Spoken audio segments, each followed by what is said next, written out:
مفتی طارق مسعود کا بیان سننے کے لیے ہمارے چینل کو سبسکرائب کریں۔ شکریہ۔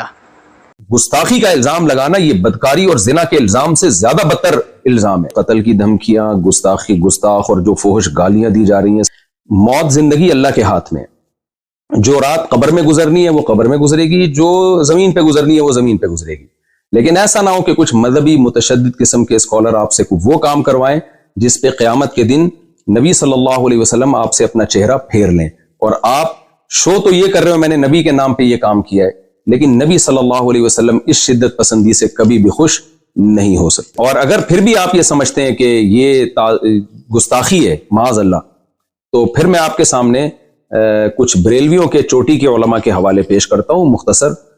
تو جو فتویٰ پھر آپ نے مجھ پہ لگایا ہے ان پہ بھی لگائیں۔ میں مانتا ہوں سارے بریلوی ایسا نہیں کرتے ہیں، ایک مخصوص طبقے کے مخصوص افراد ہیں جنہوں نے ایک پروپیگنڈا کھڑا کیا ہوا ہے اور سادہ لو عوام کو برگلا رہے ہیں کہ جی یہ واجب القتل ہے اور گستاخ ہے وغیرہ وغیرہ۔ وہ کراچی کا ایک مولوی نہیں اور طارق مجہول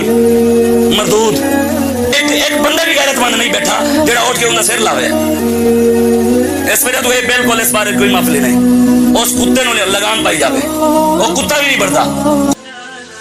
مفتی طارق مسعود کے بیانات کے لیے مفتی صاحب کے آفیشیل چینل مفتی طارق مسعود سپیچز کو سبسکرائب کریں۔ بسم اللہ الرحمن الرحیم، نحمدہ ونصلی علی رسولہ الکریم۔ جب سے کینیڈا والے بیان وہ سوسائٹی میں گیا ہے تو مسلسل سوشل میڈیا پہ ہائپ کریٹ کی جا رہی ہے، اور ایک مخصوص طبقے کی طرف سے جو بہت زیادہ شدت پسندی پھیلا رہا ہے۔ بار بار مجھے کہا جا رہا ہے کہ یہ جو معذرت آپ نے دوبارہ کی ہے یہ بھی قابل قبول نہیں ہے، اور اس طبقے کا بنیادی مقصد یہ ہے کہ میں یہ مانوں کہ میں نے گستاخی کی ہے اور پھر میں گستاخی سے معذرت کروں۔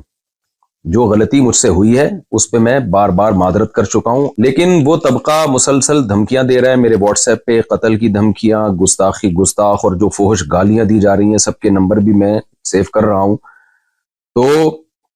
یہ سب کچھ چل رہا ہے میرے ساتھ، تو مجھے خیال ہوا کہ میں ایک علمی لحاظ سے بہرحال میں اس پہ ایک ویڈیو ریکارڈ کرواؤں،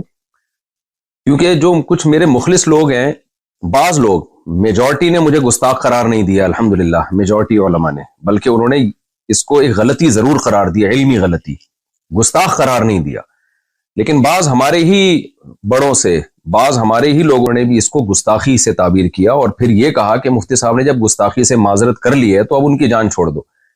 تو اس کو بھی بعض شدت پسند لوگ کہہ رہے ہیں دیکھو ان کے اپنے بڑے کہہ رہے ہیں کہ انہوں نے گستاخی کی ہے۔ اس لیے مجھے گستاخی کے لفظ کو ایکسپلین کرنا بہت میرے لیے ضروری ہو گیا ہے۔ وجہ اس کی ہے کہ جو مخصوص طبقے کے کچھ لوگ ہیں جو ان کے لیڈر بہت زیادہ شدت پسندی پھیلا رہے ہیں، اور اپنی عوام کو، جو عام لوگ ہیں نا، ان کو بہت زیادہ اکسا رہے ہیں میرے قتل پہ۔ کھلی ویڈیو میں جب اتنا اکسا رہے ہیں، آپ یہ ویڈیو کلپ دیکھ سکتے ہیں۔ وہ کراچی کا ایک مولوی نہیں اور طارق مجہول مردود، ایک بندہ بھی غیرت مند نہیں بیٹھا جڑا اٹھ کے انہاں سر لاوے اس وجہ تو یہ بالکل اس بارے کوئی معافی نہیں، اس کتے نے لگام پائی جاوے، وہ کتا بھی نہیں بڑھتا۔ جب کھلی ویڈیو میں اتنا اکسا رہے ہیں تو بند کمروں میں کتنا اکساتے ہوں گے، اور میرے پاس جو الگ سے دھمکیاں آ رہی ہیں وہ الگ ہیں۔ لیکن جو لیڈر حضرات ہیں نا ایک مخصوص طبقے کے، وہ بار بار جو ہے نا گستاخ کی سزا سرتن سے جدا، نعرے بھی یہی لگ رہے ہیں۔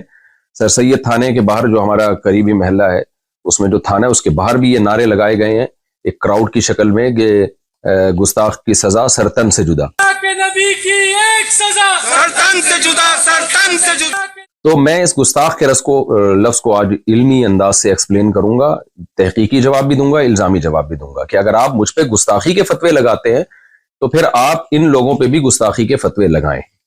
تاکہ جو سادہ لوگ ہیں جو واقعی نبی صلی اللہ علیہ وسلم سے محبت کرتے ہیں لیکن وہ غلط فہمی کا شکار ہو گئے، وہ مجھ سے بدگمان ہو گئے کہ مفتی صاحب نے واقعی غلط گستاخی تو بہرحال کی ہے، بعض لوگ یہ کہہ رہے ہیں، تو میں نے جو غلطی کی ہے اس سے میں رجوع کر چکا ہوں، گستاخی میں نے نہیں کی ہے۔ تو اب میں اس پہ شروع کرتا ہوں۔